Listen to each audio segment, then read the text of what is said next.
안녕하세요. 달러트리입니다. 여러분, 길을 가다 5만 원을 주었습니다. 정말 기쁘겠죠? 하지만 딱 10분 뒤 그 돈을 다시 잃어버렸다면 어떨까요? 사실 내 지갑에서 나간 돈은 영원, 본전인데도 우리는 주었을 때의 기쁨보다 잃어버렸을 때의 상실감을 2배 이상 크게 느낍니다. 이게 바로 손실회피 편향입니다. 하락장에서 여러분이 유독 괴로운 건 당연합니다. 인간의 생존 본능이 지극히 정상적으로 작동하고 있기 때문입니다. 우리의 뇌는 사과 하나 따먹는 이득보다 호랑이를 피하는 손실회피가 생명과 직결되는 결정이라고 여깁니다. 이러한 합리적인 결정 때문에 대부분의 사람들이 공포를 견디지 못해 던져버립니다. 만약 내가 손실회피 편향을 이겨내는 습관을 가지고 있다면, 그래서 하락장에서 팔지 않는 습관을 가지고 있다면 이미 상위 10% 투자자가 될 가능성이 높습니다. 자, 이 그래프를 보시죠. 고점이 여기고 저점이 여기네요. 지수가 반토막 났던 당시를 감정이입해보면 당장이라도 세상이 망할 것 같았을 겁니다. 저는 당시에 주식을 하지는 않았지만 비슷한 경험을 2020년 코로나, 2022년 금리 인상기 때 겪어보았죠. 자, 전체 역사로 보면 어떤가요? 방금 본 그 지옥 같은 폭락을 길게 보면 거대한 우상향 곡선 위에 좁쌀만한 점에 불과합니다. 결국 하락장도 시간이 지나면 별거 아닙니다. 지금 보니 22년도 하락장이 어마어마하네요. 이때 정말 힘들었던 기억이 납니다. 보시다시피 하락 기간은 짧고 강하지만 상승 기간은 훨씬 더 길고 강합니다. 미국 주식시장은 항상 우상향 그래프를 그려왔고, 우리는 이 짧고 강한 장대 음봉 공포 때문에 이후 맞이할 압도적인 장대 양봉을 포기해서는 안 됩니다. 팔면 안 되는 이유죠. 하락장에서 멘탈을 지키는 완벽한 방법은 시간의 주도권입니다. 시간을 내 편으로 만드는 사람만이 하락장의 노예가 되지 않습니다.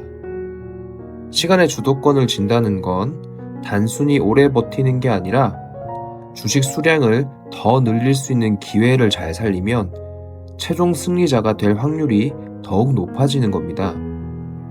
그래서 투자는 반드시 당장 생활에 지장이 없는 여윳돈으로 해야 합니다. 여유와 시간이 힘을 합치면 스노우볼은 더 크고 빨리 굴러가게 됩니다. 혹시 배당주도 일정 부분 들고 가시나요? 하락장에서 든든하게 지켜주는 것이 바로 배당주입니다. 계좌가 마이너스여도 매달 월급이 들어오고 배당금이 입금되면 심리적 안정이 생겨 시장에 대한 의존도가 낮아집니다. 특히 배당주 투자를 하시는 분들이라면 꼭 기억하세요. 종목 수익률이 마이너스라고 해서 실패한 투자가 아닙니다. 배당금까지 포함된 총 수익률, 즉 TR을 확인해 보세요. 하락장에서도 성실하게 들어온 배당금이 주가 하락분을 메워주고 오히려 자산을 플러스로 돌려놓는 경우가 많습니다. 하락장에서 이보다 더 좋을 순 없겠죠. 즉, 시장이 망해도 나는 살 수 있다는 확신은 손절을 막는 가장 강력한 방어 기제가 됩니다. 현금 흐름이 끊기지 않는 투자자에게 하락장은 오히려 쇼핑 시즌입니다. 배당주를 더 사든지 인덱스 펀드를 더 사든지 말이죠.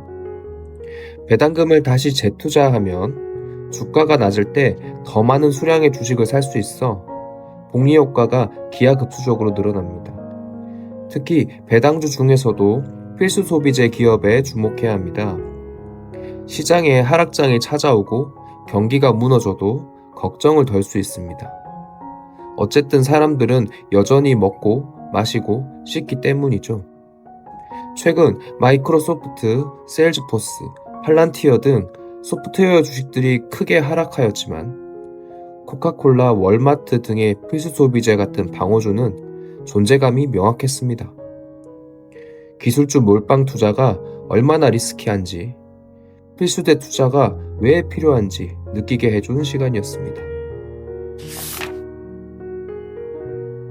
여러분, 우리가 매일 성실하게 본업에 충실하며 현금 흐름을 만드는 것이 중요한 만큼 그 소득으로 성실하게 달러 자산을 사는 것은 더 중요합니다. 미국의 지주추종 ETF와 배당주를 매달 기계적으로 매수하는 것. 이것이야말로 부자가 되는 가장 빠른 지름길입니다. 이 시대에 살아있는 전설이자 구루인 워렌 버핏은 말했습니다. 대부분의 투자자에게 가장 좋은 방법은 S&P 500 인덱스 펀드를 보유하는 것이다. 라며 평범한 사람들이 성실하게 부자가 될 수 있는 가장 현실적인 지름길을 제시합니다. 그가 자신이 죽으면 아내에게 재산의 90%를 인덱스 펀드에 투자하라고 유언을 남긴 일화는 유명하죠.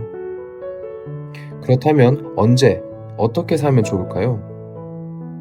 찰스 슈왑 등 여러 금융기관의 시뮬레이션 결과에 따르면 20년 이상의 장기 투자 시 매수 타이밍이 수익률에 미치는 영향은 생각보다 놀라울 정도로 적습니다. 아까 보셨죠? 긴 시간 동안 시장이 우상향하면 과거의 고점조차 미래의 시점에서는 아주 낮은 저점이 되어버립니다. 고점에서 샀더라도 20년 동안 성실하게 배당을 받아 재투자했다면 그 복리 효과가 매수 시점의 불리함을 상쇄합니다. 그러니 주가를 보지 않는 전략적 무지성 매수를 실천하세요. 한 달에 한 번 소득이 발생하는 그날 그냥 사세요. 짧게는 1년, 길게는 3년만 해보시더라도 오히려 왜 진작하지 못했을까 하는 아쉬움이 밀려올 것입니다. 본업에서 나오는 고정적인 수입과 배당주에서 나오는 현금 흐름이 만날 때 여러분의 자산은 스노우볼이 만들어지고 굴러가기 시작했습니다. 저는 올해부터 ISA에 인덱스 펀드를 넣기 시작했습니다. 1월은 미국 G2로 넣었고 2월부터는 ISA에 월 300만원씩 매수하기로 스스로와 약속했습니다.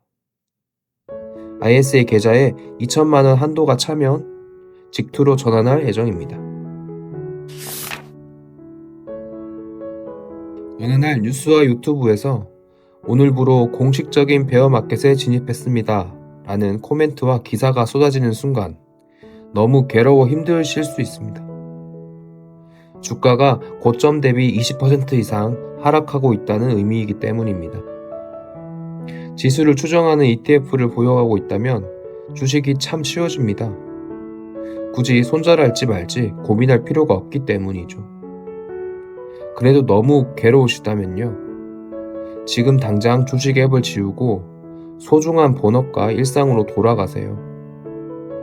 평정심을 유지하기 어렵겠지만 주식창을 들여다본들 손실이 달라지지 않습니다. 그 시간에 가족과 건강을 돌보세요. 다행인 건 확정 손실이 아니라 미실현 손실이므로 잠시 시간을 준다는 여유를 가지세요.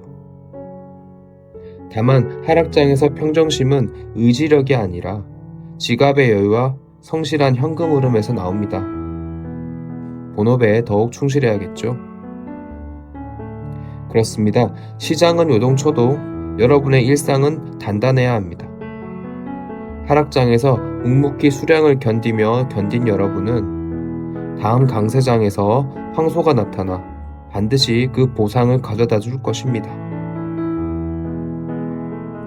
마지막으로 워렌 버핏의 명언을 끝으로 마무리합니다. 주식시장은 인내심 없는 사람의 돈을 인내심 있는 사람에게 전달하는 도구다. 오늘 내용이 도움되셨다면 구독과 좋아요 부탁드립니다. 지금까지 달러트리였습니다. 감사합니다.